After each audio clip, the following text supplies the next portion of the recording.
Hello everyone. Today we are going to continue with the previous topic that we have already started yesterday. Okay, that was about the variation. Now we are going to deal with our new topic. This is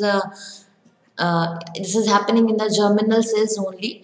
Okay, so this is what is all about the variations happening in germinal cells. And yesterday you have studied about somatic cell variation. ठीक है, तो बेटा somatic cell variation में क्या देखा था आपने कि बॉडी के जो सेल्स होते हैं उनमें कैसे डिफरेंसेस आते हैं, उनमें कैसे चेंजेस होते हैं. ठीक है, अब हम बात करने जा रहे हैं ऐसे चेंजेस के बारे में, ऐसे डिफरेंसेस के बारे में जो कि जर्मिनल सेल्स में होते हैं. Germinal cells basically stands for the sort of cells which are responsible for giving birth to the organism. ठीक है, so this is known as a germinal cell variation. So this is what you are going to study today, and in that germinal cell variation it is of basically two types. One is continuous and another is discontinuous, and this is what is about the first type of germinal variation. ठीक है, so this is continuous variation. It happens over here. Continuous variation refer to the small indistinct difference. तो पहली चीज इसमें आप ये देख लीजिए ये कैसे वेरिएशन से स्मॉल होते हैं, इंडिस्टिंक्ट डिफरेंसेस होते हैं, मतलब इतनी जल्दी आप उसको आइडेंटिफाई नहीं कर सकते. Indistinct different from the average, often call normal condition. Normal condition से थोड़ा सा डेविएट करते हैं प्लस या माइनस में. ठीक है, it occurs on both plus and minus sides of the normal type and it is connected with it by intermediate stage. मतलब प्लस या माइनस में अब आप ये मान सकते हो कि कुछ इंटरमीडिएट स्टेजेस भी होते हैं जो नॉर्मल से थोड़ा सा हटके होती है.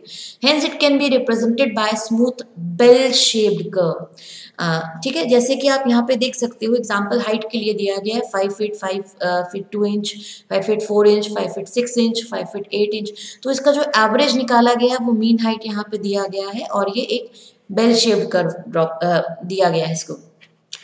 It is also called fluctuating variation. तो जरूरी नहीं है कि पूरी पॉपुलेशन इसी हाइट की होगी, कुछ इससे कम भी हो सकती है, 5'6", 5'4", 5'2", 5 और उससे भी कम हो सकती है. या फिर इधर भी आप देख सकते हो 5.5, 5.10, 6 फीट 6'2". ठीक है, तो ये आपका थोड़ा प्लस या माइनस में हो सकती है, ये नॉर्मल कंडीशन है. ठीक है, तो इसको बोलते हैं फ्लक्चुएटिंग वेरिएशंस और fluctuation, and it fluctuates about to the mean. ये मीन है, मीन के दोनों तरफ आपको फ्लक्चुएशन दिख रहे हैं. The majority of individuals show the normal condition of the trait. ज़्यादातर एवरेज हाइट होते हैं, इसलिए वो नॉर्मल के लिए ज़्यादा पॉपुलेशन आपको दिखेगी. ठीक है, The number of individual progressively decrease with an increase in the degree of fluctuation. तो जो फ्लक्चुएशन होगा दोनों तरफ आप देख सकते हो कि पॉपुलेशन का मीन यहाँ पे जा रहा है, यानी कि ज़्यादातर पॉपुलेशन इस हाइट पे पाई जाती है, फिर इधर की तरफ ये डिक्रीज होते हैं आपको दिख रहा है. 6'2" वाले लोग बहुत कम होंगे, 5 वाले कम होंगे. ठीक है, in comparison to this one. Okay, mean. The continuous variation is characteristic of quantitative characteristic. ये इंपॉर्टेंट पॉइंट है आपका. यहाँ पे जो आप कैरेक्टरिस्टिक जिसके बारे में पढ़ रहे हो ये एक क्वांटिटेटिव कैरेक्टरिस्टिक है, such as height in man. ये एग्जांपल आपको दिया गया है. हाइट कम ज़्यादा average, milk yield in a cow, the sort of quantity जिसको आप मेजर कर सकते हैं. The continuous variation is very common in nature. Okay, it is found in all animals and plants. It is almost found in all the plants and animals, and it affect all of their organs. तो सारे एक ही species के सारे plant क्या एक ही height के होते हैं? बट ऑफ कोर्स नहीं. ठीक है, the continuous variation is unstable. Again this is very important and does not contribute to the formation of new species. ये नए स्पीसीज के लिए कंट्रीब्यूट नहीं करते हैं, अनस्टेबल होते हैं आपके. नाउ कॉजेज, ये क्यों आते हैं? The continuous variation is produce in 2 ways. तो उम्मीद है कि आपको पहले कंटिन्यूस वेरिएशन समझ में आ गया होगा. इसमें क्या क्या चीज़ें आती हैं, जैसे कि पर्सन की हाइट. ठीक है, और प्लांट्स में इसका वेरिएशन होता है, milk yield in a cow. ये कुछ एग्जांपल हैं इसके जिसको आप आगे इलैबोरेट होते हुए देखेंगे. इसके रीजंस हम पढ़ने जा रहे हैं. Causes, new combination of characters और क्रोमोसोम्स. नया तरीके का कॉम्बिनेशन बन जाना है क्रोमोसोम्स में. Sexual reproduction provides infinite chances of new combination. जैसे कि आपको पता है कि सेक्सुअल रिप्रोडक्शन जब कभी होता है तो नए तरीके का कॉम्बिनेशन बनता है, तो हर बार जो नया कॉम्बिनेशन बनता है उसमें नए तरीके के मिक्सिंग ऑफ कैरेक्टर्स होते हैं, ट्रेड्स होते हैं, तो जो एक दूसरे के, for example one offspring of a same parent is not identical to the other offspring of the same parent, ठीक है, तो उनमें भी वेरिएशंस होते हैं। The new combination arise at two step, दो स्टेप पे आ सकता है ये। First during the formation of gametes, जब गैमेट्स बन रहे हो तब। बाय रैंडम सेपरेशन, कहाँ से कौन सा सेगमेंट अलग हो जाता है, of paternal and maternal chromosomes into daughter cell में कौन सा कॉम्बिनेशन बन करके जा रहा है उस पर डिपेंड करता है, which is happening in the anaphase 1, ठीक है। And then at the time of fertilization, या फिर फर्टिलाइजेशन के समय by random fusion of male and female gametes to produce the zygote, जिसमें कि फ्यूजन ऑफ गैमेट्स होगा और कॉम्बिनेशन जो बनेगा no one knows about that one, ठीक है। तो ये देख लीजिए, ये कॉम्बिनेशन आपको दिखा है, होमोलॉगस क्रोमोसोम्स के बीच में आपको पेयरिंग होते हुए दिख रही है, ठीक है। Two possible arrangement in the chromosomes in metaphase, ये कॉम्बिनेशन हो सकता है, ठीक है। अब ये जो आप देख रहे हो दिस वन, ये जो इसका पेयर है ये इस साइड आ गया है, यहाँ इसमें देख लीजिए। तो अब जो कॉम्बिनेशन बनेंगे उसके अकॉर्डिंगली बनेंगे। यहाँ पे देखिए both are in pink colour, this one is in blackish colour, here the pink goes with the black. तो यहाँ पे आप देख सकते हो कि इससे कंट्रास्ट आपको दिख रहा है, तो सॉर्ट ऑफ कॉम्बिनेशन यहाँ पे पॉसिबिलिटी की अगर हम बात करते हैं, देखिए combination 1 2 3 4 sort of combination can be there, ठीक है, इससे ज़्यादा भी हो सकते हैं। So this is what is happening in the continuous variation. अब दूसरा रीजन, पहली चीज न्यू कॉम्बिनेशन, नया कॉम्बिनेशन बनना, जो कि आपने देखा ये कॉम्बिनेशन या फिर ये वाला, ठीक है, जिसकी वजह से नए आपको 4 कॉम्बिनेशन मिले 1 2 3 4। अब इनमें से जो भी ऑफस्प्रिंग बन रहे हैं वो आइडेंटिकल बट ऑफ कोर्स नहीं होंगे, सारे के सारे अलग होंगे एक दूसरे से। Now another thing which is known as a recombination, that is crossing over, इसमें क्या होता है, basically exchange of part of the chromosome happens, ठीक है। दिस इज अ म्यूचुअल यानी कि रेसिप्रोकल, आपसे अगर 25% लिया है उतना ही आपको दिया है, बट उसमें जो कैरेक्टर्स है वो चेंज हो गए हैं। It is a mutual reciprocal exchange of corresponding segments of the non-sister chromatid. This is important thing. This is happening in the non-sister chromatids only. This you have studied in the case of meiosis. ठीक है? Of the two paired homologous chromosome, it occurs in the prophase of meiosis 1। कहाँ पे होता है? Prophase 1 of meiosis 1। It transfer a block of gene, मतलब gene का वो particular segment of gene from each chromosome to its homolog, मतलब आपस में एक्सचेंज कर रहे हैं। I will show the continuous variation is of 2 types, substantive and meristic. उसके पहले आप ये देख लीजिए, ये पिक्चर जो आपको दिया है पेयर्ड होमोलॉगस क्रोमोसोम का, ये पैटर्नल क्रोमोसोम है, ये है मैटरनल क्रोमोसोम, क्योंकि ये दोनों बेटा सिस्टर हैं, ये भी दोनों सिस्टर क्रोमैटिड्स हैं। So now I am saying this is happening in the non sister chromatids, ठीक है।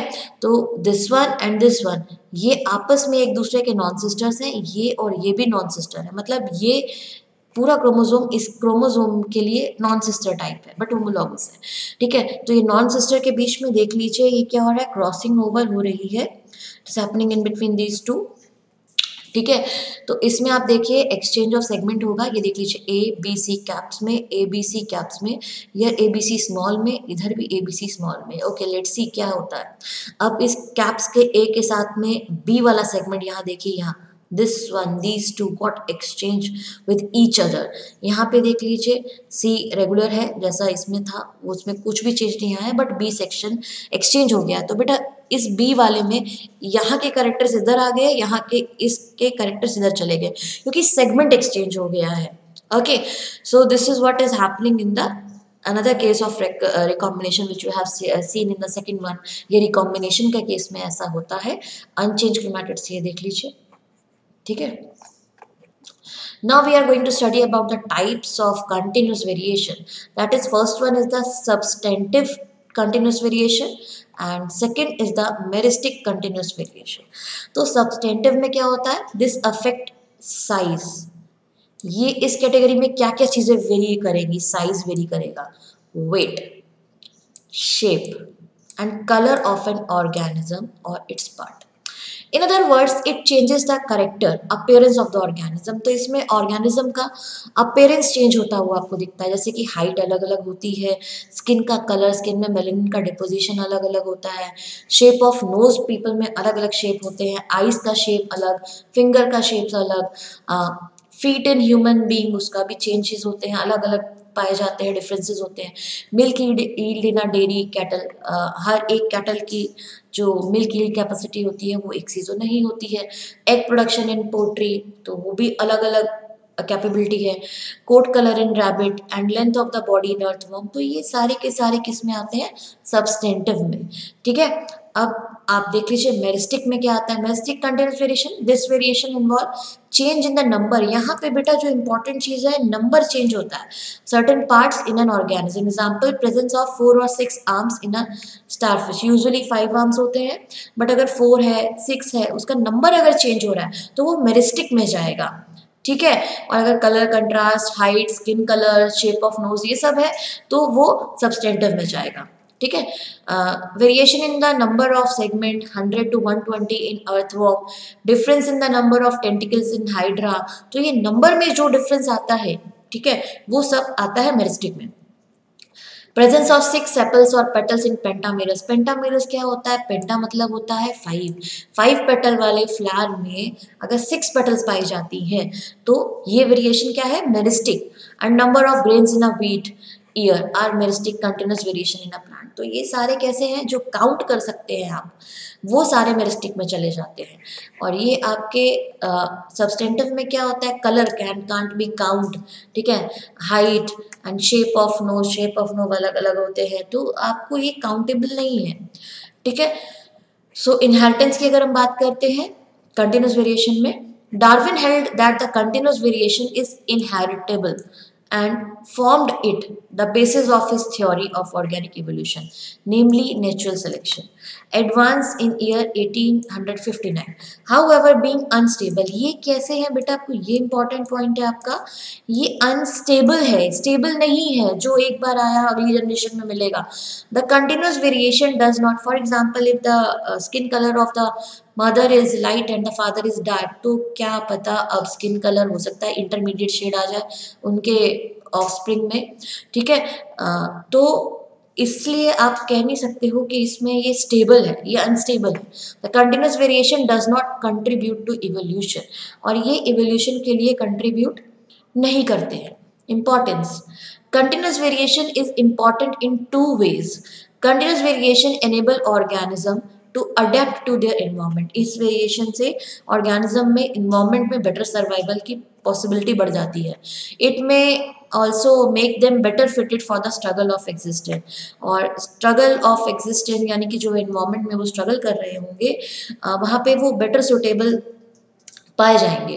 Continuous variation has enabled man to improve the race of useful animals and plants by hybridization, और hybridization से जो में भी जो continuous variation है वो हेल्पफुल दिखता है प्लांट्स के केस में और एनिमल्स के केस में। So this was all about the continuous variation and tomorrow we will be dealing with the discontinuous variation. Do this much for today, thank you.